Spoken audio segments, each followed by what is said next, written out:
written not one, not two. I repeat, not 3. 15 books. 15 books. 5 books. A lot of them, if not most, about motivation, about self-realization and actualization, about leadership skills, about life skills. I can only think of one person who's done that, Jalas. Miles Monroe. Oh, God rest his soul. He was a good man. A very, very good man. Great man. Closest to Miles Monroe is our very own. Home. Closer to home. My man himself, Wale Akinyemi, is in the... He's laughing. Wale, did I pronounce it wrong? You did it so well. Wale Akinyemi. Wale Akinyemi. 15 books, and his latest is called simply Drive. Wow. Intentional living for exceptional leadership. And by the way, with our ongoing book drive here at Royal Media Services, and we're asking you all to donate a book, any book, textbook, reading book, to the nearest RMS office in your town, Wale Akinyemi has donated 10 books to our library book drive. Wale, welcome to Hot 96. Thank you for having me. Good to see you, man. Good to see you too. Well done. Asante. What makes you keep writing, Wale? First, what makes you keep writing? You never tire of writing. Do you want to hear the real answer or the politically correct We one? want the real answer. Because Okay. you could have put everything in In one. one. But you wrote the 5th one. You wrote the 6th one. You went to the 10th. 10th. And you all the ideas kept could going. not fit in Yes. one book.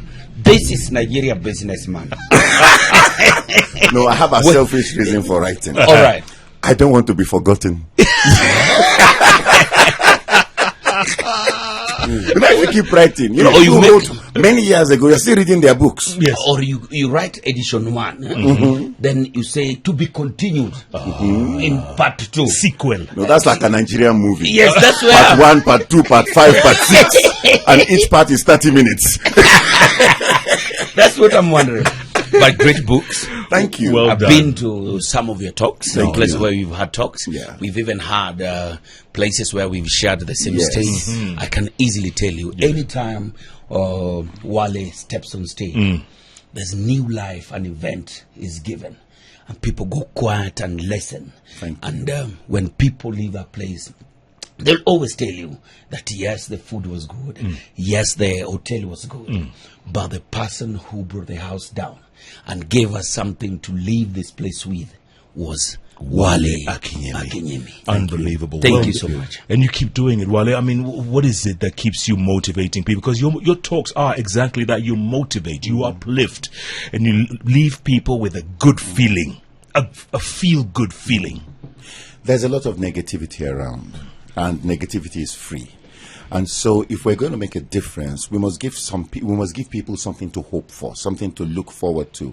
My background is in demography and social statistics. I keep saying that. So the first time I saw people call me a motivational speaker, I was shocked because I needed motivation myself. But I realized that sometimes somebody who is down just needs a word of encouragement that, you know what, you can make it. Things can turn around. And I think that's what drives me. The fact that there is a before and after story. Nobody is hopeless. Nobody is. In chapter 1 of Drive, I call it the Picasso Effect. And what's the Picasso Effect? There was a day I was having a training with a company, and I put a picture of I put a picture on the screen, and I asked people. I said, if we printed this out as a painting, how much would you pay for it? And some people said 500 shillings. Some people said 1,000 shillings. The highest I got was 2,000 shillings. And I told them, I said, well, this painting originally is a Picasso, and it was sold for $106 million. I said, so, had I given you the real thing, you would have sold it for just 2,000 shillings. And the lesson I learned from that is this. Look, you may be a Picasso today, but not everybody will appreciate the fact that you're a Picasso.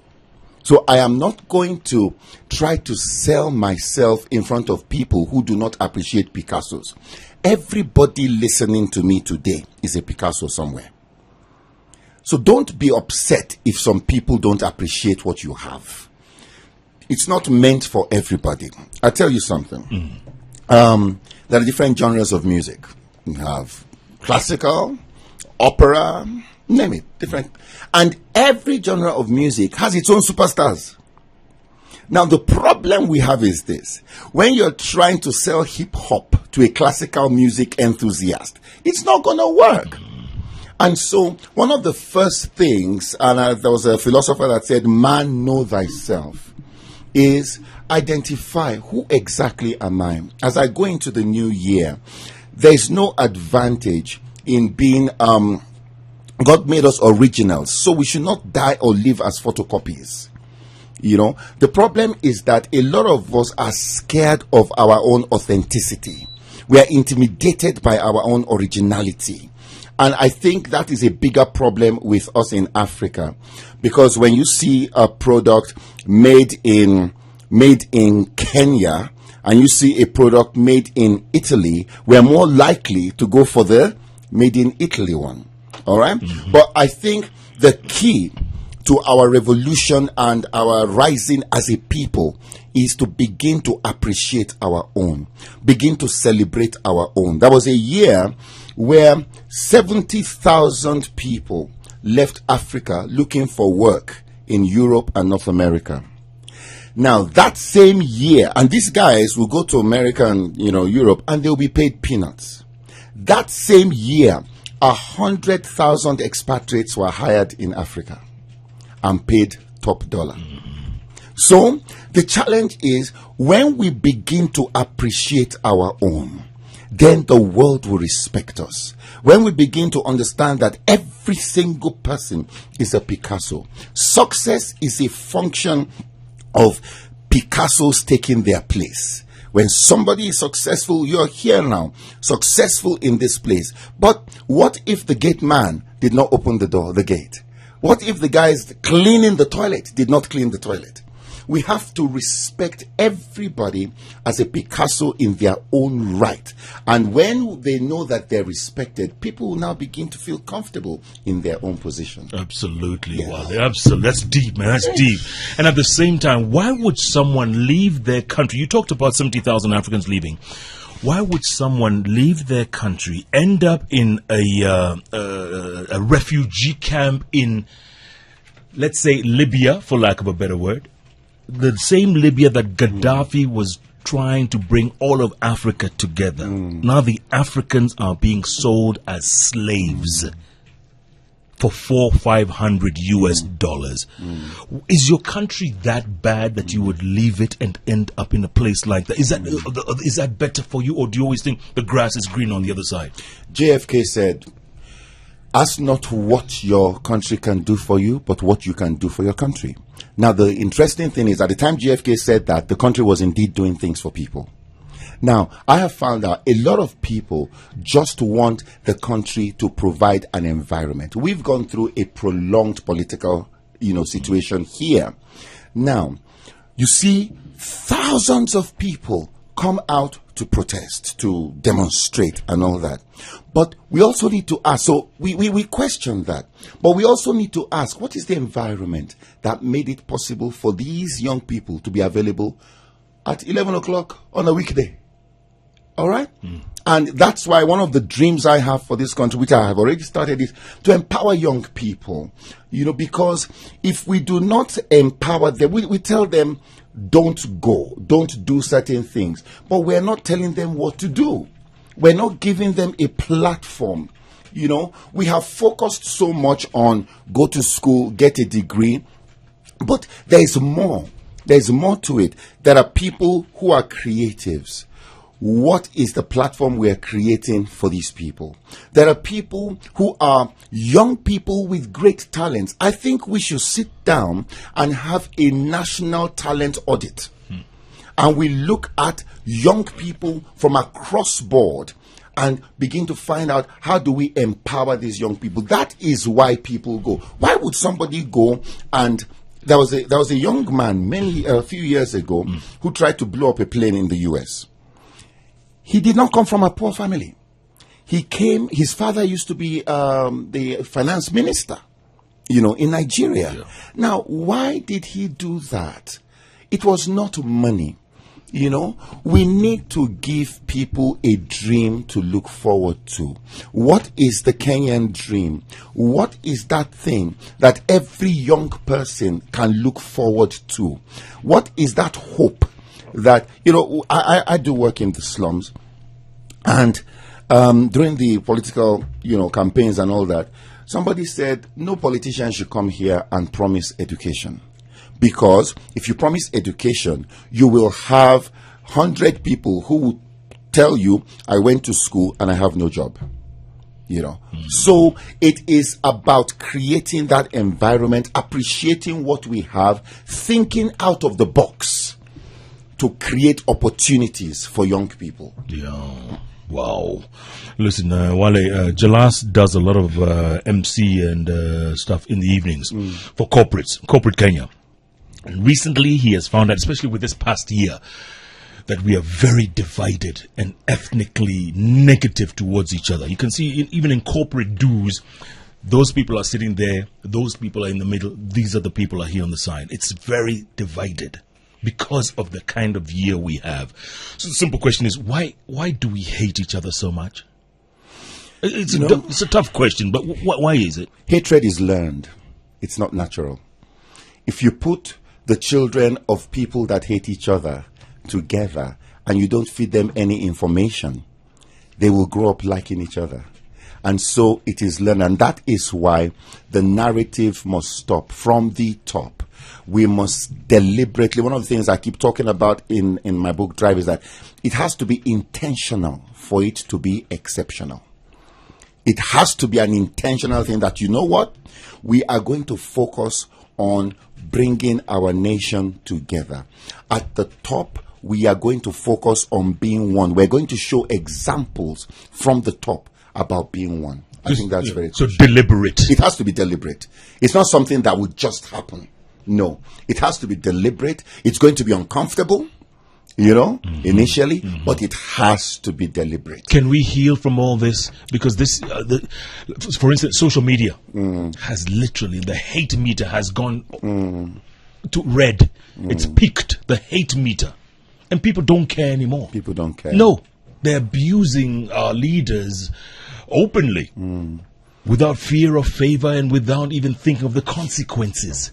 But you know, when things like that happen, I see their actions. We need to look at the actions as effects, and then we need to look at what is the cause for this effect.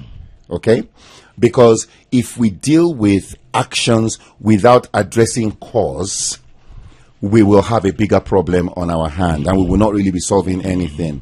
So I think we need to have an honest discussion. We had this in Nigeria. We had a national conference where we had to sit down and discuss these issues. You know, the people in the South, which you covered, then, you know, were very, very, very upset, you know, and they had gone to Abuja for the Abacha Million Man March. And when they got to Abuja, a lot of these young boys had never been to Abuja. So they saw the wealth. They saw it. They said, my goodness, you mean this is what oil money can do? And they were coming from where oil was produced and there was nothing. So there had to be a conversation. I have a philosophy about national development, and I believe that we need to sort the economics. If we sort the economics, somehow things will take care of themselves. What do I mean by sorting the economics? I got a group of young people from the slums, and I said, why would you guys demonstrate? Why would you guys do all these things? And they said, it's not political. That every political crisis gives us an opportunity to loot, to get something, so at least we can eat. We have money for the next 2 weeks, you know. If we sort the economics, because I asked, why would you go and destroy a kiosk or destroy something in where you stay? Uhuru Kenyatta, Raila Odinga, we never go there. Why would you go and do that? And you find out that they are driven by a need to, you know what, this is an opportunity for us to get something. So I think it's very, very, very crucial that we focus on the economics of, I will sound like a broken record, empowering young people. I think it should be mandatory for companies, you know, to get involved in youth empowerment. I think it should be mandatory. I think mentorship should be something that should be now brought to mainstream, you know, so we can mentor the next generation. These are some of the things that I think we're not doing, you know, and so these young people are just left to their own devices. We need to ask ourselves, we need, you know, talking of environment, let me tell you something about the environment. Take a matatu driver who has probably never stopped at a red light before. You know, probably doesn't know that red means stop, yeah? Now, take this guy to Europe or somewhere where they do believe in red and stop at red. Now, take this guy, drive him around for about 2 weeks. Just drive him around, okay? Then after 2 weeks, give him a car to drive. Do you know when he gets to red, he will stop? Why? Because there is power in the environment to bring out a certain kind of behavior. I was at the Lagos airport, Murtala Mohammed airport a few years ago. Things are better now. Under Buhari. Things are better now. Yes. Under Buhari, things are better. Yes. But then I'm standing on the queue, and you know what? The first person is taken to the front of the queue, and I'm getting upset. The second person is taken to the front of the queue. The third person is taken to the front of the queue by some authorities. I'm very, very upset, and I think, okay, you know what? So that I don't lose my cool here, I told myself the reason they could not stand on the queue was because they were not feeling well or they had some form of disability or the other. That's what I told myself. So you can imagine getting to London Heathrow. I'm standing on another queue. And who is standing behind me? The same fool that could not stand in Lagos. Okay? Now, why is it that in one place you behave this way, in another place you don't behave? Now, it's the environment. It's the power of the environment. So we need to ask the question, what is the environment that creates these tensions we have? What is the environment? And then let us fix the environment. That's what I've been doing for organizations for over 20 years. That organizations say, oh, we want our people to be, you know, nearly every company in Kenya has the same values. Teamwork, integrity, professionalism. Now, all those they're just academic. But we now come in and we say, okay, what is the environment? Number one, what is the definition of teamwork in this organization? What is the definition of professionalism? Because we can't go according to the dictionary definition. What is your own definition here? Because if we do not align at the point of definition, then interpretations will be different. For instance, in Nigeria, the word corruption, let's look at the word corruption. And I have always asked, what is the definition of corruption? Because in Nigeria, culturally, if I go to visit an elderly person, an important person, an oga like you, I cannot come empty-handed. It's culture. I have to come with a gift. What now happens when the person I am coming to visit is a governor or a cabinet secretary that can give me a contract? At what point does culture end and corruption begin? If we don't define it, everybody will interpret it themselves. I was called by a bank in Lagos a few years ago, and they wanted to hire some senior management positions, and I was part of the panel interviewing them. And everything was going okay until a cousin of mine came in. I had come in then, I was living in the US, so I had come in from America. And when I got there, maybe if she had kept her mouth shut, everything would have been fine. The minute she saw me, she said, Wale, what are you doing here? How is Taiwo? So at that point, I said, you know what? Recuse yourself. Thank you. I recused myself. That's what I thought was the noble thing, the integrity thing to do. Now, when I got home that evening, remember I said she was a cousin, an uncle called me and said, Wale, I heard about the rubbish you did today. I said, uncle, what did I do? He said, your cousin prayed before she left home that God will give her favor. Now God planted you there as favor, and then you now walked out.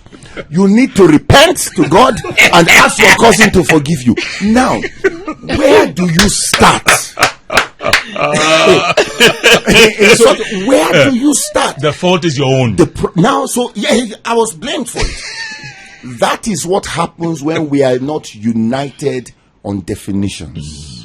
Wow. What is the definition of corruption? When we are united on the definition, then we now ask, what is the environment that breeds corruption? Okay? Yeah. What is the environment? Because we may talk about corruption from now until eternity. If we have not changed the environment that breeds corruption, it will continue. You know? And this is very, very important. Now, I'll give you an example. There was a guy in Lagos last week who was paid about $2 million by the government. For what? Because the Buhari administration has a whistleblower policy. And this guy helped the government recover $43 million in cash. So, now everybody in Nigeria wants to be a whistleblower. So all of a sudden, you realize the environment that breeds corruption is being choked. But we have to do things quickly, because if care is not taken, you will get to a point where corruption actually now begins to look like a pillar of development. What do I mean by that? Just after Buhari took over in Nigeria and was sworn in, business went down. Why? And the economy went into recession. Why did the economy go into recession? Because the people who were the big spenders, they were people in government who had access to contracts. All of a sudden, because money is not flowing as freely as possible, as it used to anymore, people are not building houses. The carpenter is affected. Everybody is affected. So, at that point, people now used to say, oh, we missed the good old days. What were the good old days? The good old days of corruption. You know? So it is important we address this. We say, what is the definition as a people? Then what is the environment that makes it possible? As long as we celebrate pockets over brains, corruption will continue to be there. You're listening to Wale Akinyemi. He has written the latest book, Drive. We're going to talk a little bit more about it. In the meantime, I hope you're being inspired as much as we are, because this man is calling it like he sees it. And Yemi, you could work anywhere on the planet. When we come back, I want to ask you, why Kenya? Why Kenya? What is it about this place that attracts you so much to it? Wow. What a conversation. It's the Hot Breakfast with Jeff and Jelano.